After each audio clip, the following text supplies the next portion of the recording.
Golden aralia. ഇത് ശരിക്കും നല്ല ഭംഗിയിൽ വളരുന്ന ഒരു ഇലച്ചെടിയാണ്.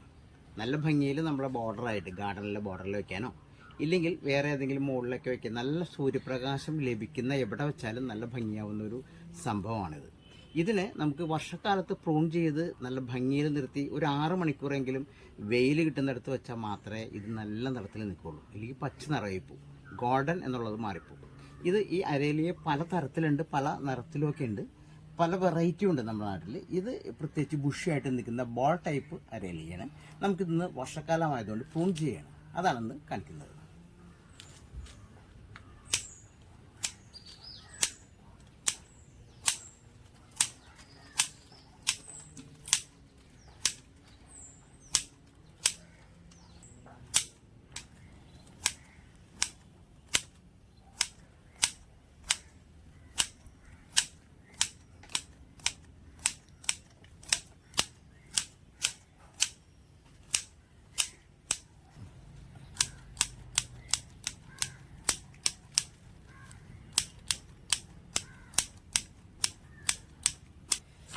വളം ഇട്ട് കൊടുക്കേണ്ടത് ആവശ്യമുണ്ട്.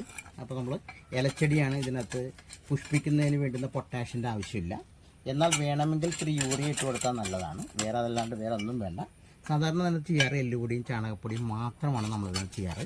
2 വർഷം കൂടുമ്പോൾ ഒന്ന് റീപ്പോർട്ട് ചെയ്യുന്നത് നല്ലതാണ്. അപ്പോൾ ഞാനിപ്പോൾ ഇതിനകത്ത് 2ാമത്തെ വർഷം അല്ലാത്തതുകൊണ്ട് ഇത് ആദ്യത്തെ വർഷമായതുകൊണ്ട് ചാണകപ്പൊടി ഇടുന്നുണ്ട് കുറച്ച്. പിന്നെ അതിനുശേഷം അത്യാവശ്യം ഒരു ഇത്തിരി പൊട്ടാഷ്യന് പകരം നമുക്ക് യൂറിയ ഇട്ട് കൊടുക്കുന്നുണ്ട്. ഇത് ചാണകപ്പൊടിയാണ്. ചാണകപ്പൊടി അതിലിത്തിരി എല്ലുപൊടി ഇടുന്നത് നല്ലതാണ്. ഇലയ്ക്ക് മാത്രമുള്ള സാധനം, അതായത് ഇല നല്ല ഗ്രോത്തിൽ വളർന്നാൽ മാത്രമേ ഇത് നല്ല ഭംഗിയായിട്ട് നിൽക്കുകയുള്ളൂ. ആ ഇലയുടെ ഭംഗിയാക്കാനുള്ള വേണ്ടത്. അതുകൊണ്ട് ഇലയ്ക്ക് ആവശ്യമായ സാധനമാണ്, ഗ്രോത്തിന് ആവശ്യമായ സാധനം മാത്രമാണ് നമ്മൾ ഇടുന്നത്. അത് ചാണകപ്പൊടി ഇങ്ങനെയുള്ള കാര്യങ്ങളാണ് നല്ലത്. പിന്നെ ഒരു കാര്യം നിങ്ങളുടെ മുമ്പിൽ ശ്രദ്ധിക്കപ്പെടുത്തുന്നത് ഇതാണ്. നമുക്കിതിനകത്ത് അത്യാവശ്യം യൂറിയയുടെ ആവശ്യം വരുന്നത് എന്താണെന്ന് വെച്ചാൽ ഇല ഒന്ന് തഴച്ച് വളരാൻ നല്ലതാണ്. അപ്പോൾ അതുകൊണ്ട് ഒരിത്തിരി അധികം അമിതമല്ലാത്ത തരത്തിൽ ശരിക്കും വെള്ളത്തിൽ കലക്കിയാണ് ഒഴിക്കേണ്ടത്. വെള്ളത്തിൽ കലക്കി ഒഴിച്ചാൽ നമുക്കതിനകത്ത് ക്രമക്കേടുകൾ വരില്ല. കുറച്ച് കൂടിയോ കുറഞ്ഞോ വേരുകൾ നഷ്ടപ്പെട്ടു എന്നൊന്നും പറയില്ല. ഇത് ഞാൻ കടയ്ക്ക് അകലെയായിട്ട്, വളരെ അകലെയായിട്ട് കുറേ ചെയ്യുന്നുണ്ട്. അതൊരു 3 മാസത്തിലൊരിക്കൽ ഞാനിങ്ങനെ ചെയ്യാറുണ്ട്. അതുകൊണ്ടാണിത് ബുഷിയായിട്ട് വരുന്നത്. അപ്പോൾ ഇത് യൂറിയ.